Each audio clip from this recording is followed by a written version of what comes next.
The Sun loses £66 million amid costs from phone hacking scandal. British arm of Rupert Murdoch's News Corp empire reports near £54 million deficit due to Talk TV costs. The Sun lost £66 million last year, and its online audience dropped by 4 million readers as the newspaper continued to grapple with the fallout from the phone hacking scandal. Total losses at the Murdoch-owned tabloid have now reached £515 million over the past 5 years, amid declining print sales and the high cost of paying damages to victims of illegal information gathering. The Sun is still facing a number of lawsuits, including one brought by Prince Harry in a case that is due to go to trial before the High Court next year. The filings for the British arm of Murdoch's News Corp empire also reveal that the group's radio and television arm lost nearly £54 million, mainly driven by the cost of running the right-wing news channel Talk TV, which announced last month it was going online only amid low ratings. The channel has struggled to match its main rival GB News for ratings, and its best-known presenter, Piers Morgan, said in February he would be leaving his nightly show to focus on his YouTube channel. The Sun's UK online digital audience fell to 23.8 million unique users, compared with 27.8 million in 2022, and its total print and digital reach fell to 27.2 million users compared with 30.7 million the previous year. Cover price rises in the prior year helped News Group offset inflationary headwinds to combat newsprint rises and a difficult UK advertising market that has hit the sector. Phone hacking litigation continues to be a drain, with the Sun's parent company paying £51.6 million in costs linked to the scandal, down from £128.3 million the previous year. News UK will be reimbursed for the costs by Fox Corp in the US as part of a deal agreed when News Corp split from Fox in 2013. However, there was more positive news for Times Media Ltd, owner of the Times and Sunday Times, which reported profit of just below £61 million amid a rise in online subscribers seeking to read its paywalled articles. News UK has previously settled more than 1,300 phone hacking claims since The Guardian exposed the phone hacking scandal, which led to the closure of the News of the World in 2011. It has consistently denied unlawful information gathering took place at The Sun. The UK arm of Murdoch's news empire has said it hopes to approach the tail end of litigation over the phone hacking scandal, during which hundreds of celebrities brought cases against the company, which has paid out millions of pounds to settle claims from stars such as the actor Sienna Miller and the footballer Paul Gascoigne about the alleged activities of journalists. A High Court judge has already ruled that Prince Harry could not bring his claim relating to phone hacking against News Group and has rejected his argument that there was a secret deal between the publisher and senior royals. But the judge ruled that Harry's claim over other allegations, including use of private investigators, should go to a trial due to take place in January 2025. Times Media reported pre-tax profit of £60.9 million for the year, down from £73.2 million in 2022 as it faced rising cost of newsprint and a challenging UK advertising market. But turnover rose to £385 million from £373 million. The two newspapers reported a total of 673,000 subscribers, up from 641,000 the previous year. Digital-only paid subscriptions jumped by 58,000 and represented 83% of the total. News broadcasting, which includes the right-wing news channel Talk TV, reported losses for the year after taxation of £53.9 million compared with £33.9 million in 2022.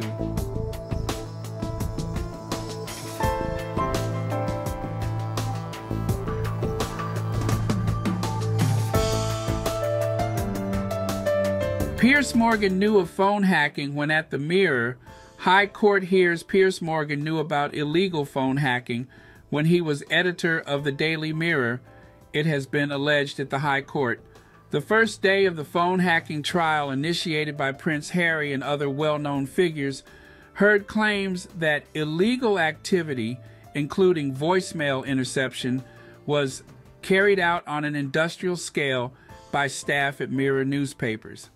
David Sherborne, the barrister acting for Harry and the other alleged victims, told the court that Morgan must have known about illegal behavior at the newspaper he edited between 1995 and 2004.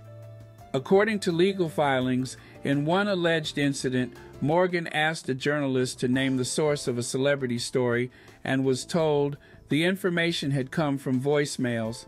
In another, a witness described how Morgan was laughing mockingly as he entertained the Daily Mirror newsroom by repeatedly playing staff a private voicemail left by Paul McCartney for his then-girlfriend Heather Mills. In another, a witness claimed Morgan knew the default PIN codes that could be used to illegally access voicemails on different mobile phone networks.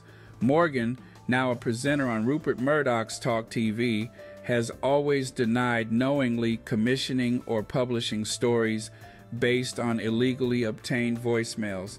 The former Daily Mirror political editor David Seymour told the court that staff at the newspaper heard Morgan openly discussing how phone hacking operated when at a dinner with executives. Having worked closely with the editor for a decade, he alleged Morgan was unreliable and boastful and apt to tell untruths when it suited him. The veteran political journalist recalled an incident in which Morgan obtained a voicemail left by McCartney in which the singer sang a Beatles song to Mills as part of an attempt to patch up their relationship. According to the legal filings, Mr. Seymour recalls that he was walking through the newsroom one day, likely in March 2001, and Mr. Morgan was standing in the middle with a group of reporters around him holding a tape machine and played the message to all present a number of times, laughing mockingly. Mr. Seymour recalls that the Beatles song played by Mr. McCartney was actually "And I Love Her." Benjamin Wegg-Prosser, a former Downing Street official, recalled going for dinner at a Chinese restaurant with Morgan during the Labour Party conference in September 2002. During the meal, Wegg-Prosser asked Morgan how the Daily Mirror had obtained a story about an affair between the then England football manager Sven-Göran Eriksson and the television presenter Ulrika Jonsson, according to the court filings. The legal filings say Mr. Morgan asked Mr. Prosser which network provider he used for his mobile phone and then told him the default PIN for that network, and then explained that the default PIN numbers were well known and rarely changed, which is how mobile phone messages could be accessed remotely. He then said with a smile that the story on Mr. Eriksson and Ms. Johnson was obtained through that method. The journalist Omid Scobie claims he heard Morgan discussing the use of voicemails when he was a journalism student doing work experience on the Mirror's entertainment desk in 2002. Scobie recalls during one of those days in the office, the editor, Piers Morgan, came over to talk to someone about a story relating to Kylie Minogue and her boyfriend James Gooding. Mr. Morgan asked how confident they were in the reporting and was told that the information had come from voicemails.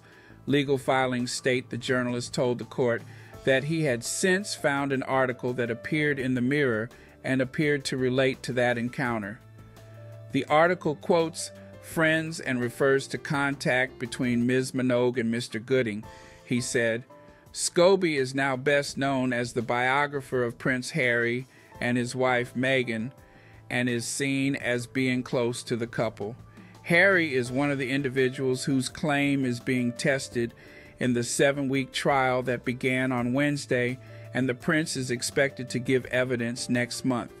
Asked by ITV News if he had any comment on the allegations, Morgan said, "I'm not going to take lectures on privacy invasion from Prince Harry, somebody who has spent the last 3 years ruthlessly and cynically invading the royal family's privacy for vast commercial gain and told a pack of lies about them. So I suggest he gets out of court and apologizes to his family for the disgraceful invasion of privacy that he's been perpetrating." Prince Harry is one of 4 individuals whose claims against Mirror Group newspapers, which publishes the Mirror, Sunday Mirror, and People, are being tested at this trial.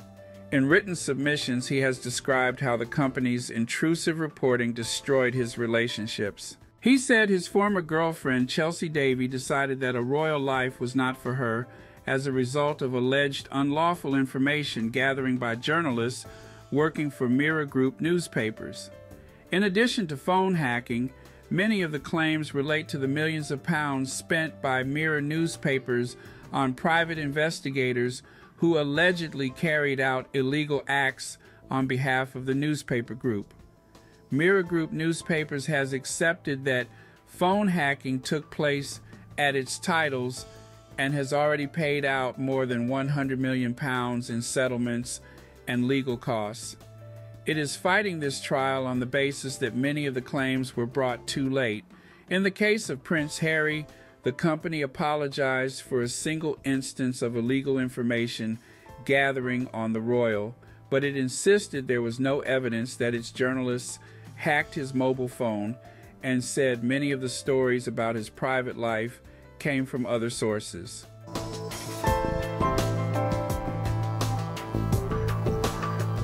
You know, Prince Harry's got 3 pieces of litigation going on against the Mail, against the Murdoch Company, and today his case against the Daily Mirror starts.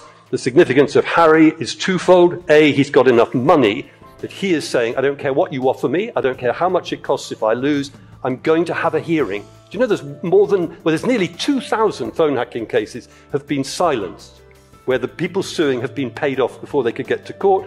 The risks of going on were just too terrifying financially. Okay, so we are moving towards an evidentiary hearing. The other point of Harry is, if, as is expected, he turns up to give evidence, the newspapers who would like to ignore this story can't do that. They're going to have to cover it. It's beautiful. But what isn't going to happen is that you're going to see structural reform of newspapers in this country so that they start telling the truth instead of dealing in falsehood and distortion. If we had succeeded, we would have that. This country would still be in the European Union if we'd achieved that. But you still have newspapers who abuse their power and, using falsehood, distortion and spite, damage this country over and over again.